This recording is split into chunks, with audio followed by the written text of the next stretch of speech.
Hello, this is Alex Ramsey, host of Night of the Batman, with a review of Batman Returns.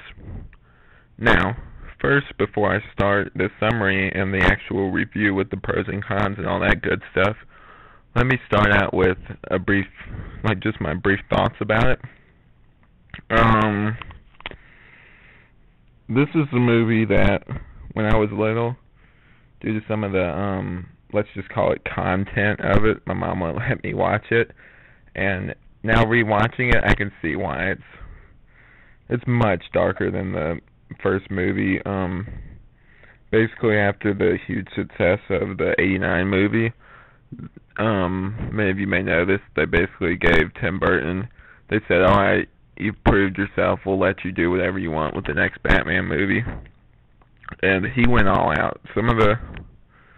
We start seeing some of the, let's call it, Tim Burton traits in his movies in this one, like the whole snow thing he has with it's like the quote-unquote tragic characters, the misfits, stuff like that. And just like a very sort of, I like Danny DeVito in this movie, but just like a let's just call it a different interpretation of the Penguin, which I think I'm one of the few that actually likes it. And also, he includes Catwoman in this movie, which she's really good. She's one of my favorite Catwomen, I guess. And I hear Anne Hathaway is really good, so I'm looking forward to seeing her interpretation of it. I hear it puts Michelle Pfeiffer's one to shame, but I guess I'll be the judge of that. Yeah, this movie isn't as popular. This one's really dark. He got a lot of flack for making it so dark, and originally he really didn't want to make a sequel to this. He had felt originally that he'd said all he really had to say on the whole Batman subject. The studio sort of talked him into it, so that's like the first sign sort of thing. But he finally got a story he thought he could tell about, well, I'll just tell you in the summary. Okay, the summary. Well, it starts out with baby Penguin getting rejected by his parents, thrown in the sewers. He grows up there, flash forward years later. It's Christmas time, and Penguin's setting up stuff.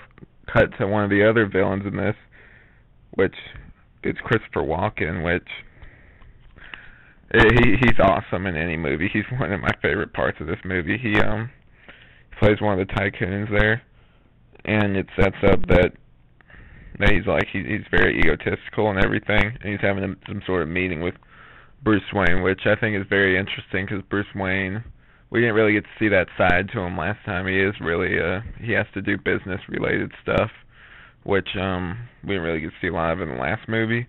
And that's one of the scenes where I think they sort of got it right a little bit. Bruce Wayne actually does stuff like that, like the whole business angle in the comics. And well, back to the story. Penguin's creating chaos, all this unbeknownst to the people. Penguin sends out his men to create this chaos, but he ends up trying to make himself look like the hero and trying to play on everyone's sympathies, but Batman sort of kind of sees through that a little bit. And through this, Selina Kyle gets thrown out a window by her boss for going through some files. Max Shrek gets abducted, stuff like that.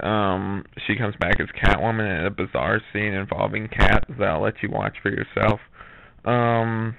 And flash forward even more.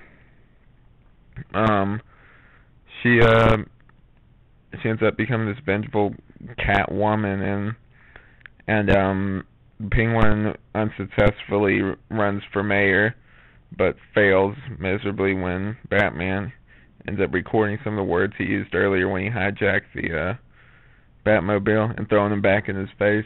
And so he starts his final plan of killing the firstborn, which Batman stops which it's kind of cool. They use penguins with rockets on the back of them, which I thought was a really cool thing, even if it is really, really goofy. And stops Penguin. Penguin dies, just like the Joker died in the last one. So he ends up killing Max Schreck, and then not before getting shot like a bunch of times. And then Batman just assumes she's gone. We flash forward to when he's in the car afterwards, and he sees a cat and follows it, and then it pans up and it reveals that Catwoman had one last life left. Now, for the pros. Okay, the pros. Number one, a lot of people might not agree with me, but the Penguin, Danny DeVito delivers a performance in here that it almost feels like he's doing a Shakespearean role with how good he is with this and some of his speeches and everything, and just sort of the way that he plays the character. He can at one moment be very, very sort of poetic and dramatic, and then the next minute be very savage and just sort of nasty and mean, and also sort of tragic all at the same time, which is a very interesting character. I really like this Penguin, even if it is not that much in line with the comics.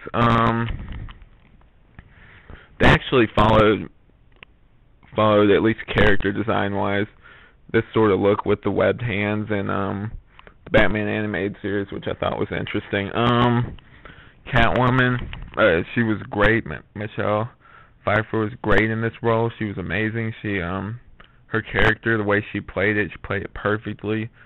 If not exactly like the comics, but very close. Christopher Walken, he was a great villain. He's great in pretty much anything, even if it is a terrible role or a terrible movie. That's just me, though. I like Christopher Walken. I think he's hilarious. Some of the imagery, again, is really good, and the score by Danny Elfman really accentuates some of the more tragic moments in the movie and just makes it all that much more dark. I guess next would be cons. Okay, cons. Again, like I said before in my Batman 89 review, Batman's barely in this one, even worse than last time. It's mostly focused and centered around last time on the villains, except more so this time. Again, Batman kills again, and I'm not even going to go into that again. Sorry, I had my little rant about it. Yeah, just some of the I enjoy some dark stuff, but just some of the jokes and stuff they have in this are just either immature or just sort of like, what are these jokes, or what is this stuff doing in a Batman movie? It just seems sort of out of place.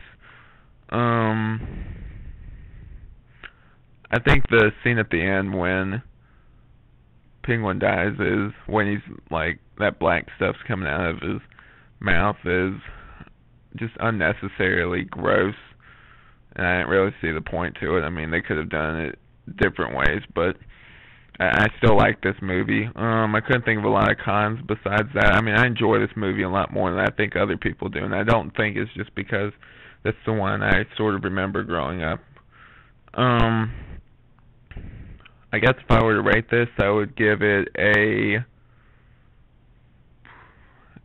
4 out of 5.